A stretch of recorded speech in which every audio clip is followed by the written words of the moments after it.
So I'm working on my maquette for the plaster sculpture, and I'm about halfway done, and I'm starting to like some of the things that are starting to happen. I started with my drawing several weeks ago, and my references or my thoughts that I was thinking about when I made this is creating a sculpture that's smooth on the outside and rough or textured or intricate in the inside. So it's kind of a yin and a yang, if you would, an inside and outside. It's the idea of that contrast. Some of the references, some of the things that it definitely has connotations of, obviously an ear of corn, perhaps some sort of flower pot, tentacles, perhaps suction cups, something mechanical, something like a puzzle piece.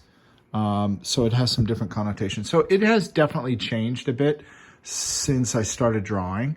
And I'm about halfway through. I think I've put about 4 hours into this so far. And so I'll probably put another 3 or 4 hours to finish the maquette. Now, when I'm making my plaster sculpture, I'm essentially doing the same sculpture again. So in this project, I'm asking you to actually do something twice. And why am I asking you to do that? Well, when you get to the plaster, you're going to see that the plaster is much harder to work with. Once you remove something in the plaster, you're not going to be able to reattach it.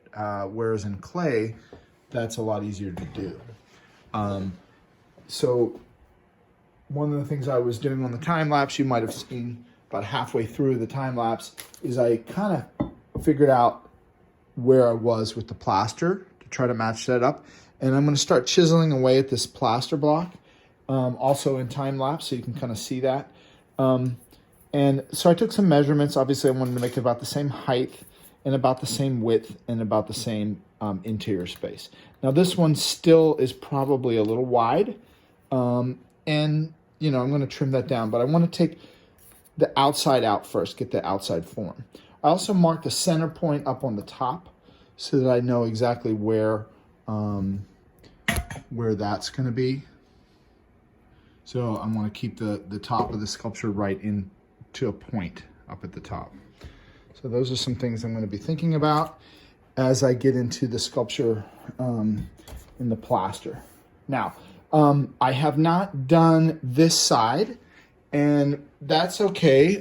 Part of doing the work on the maquette is figuring out a strategy.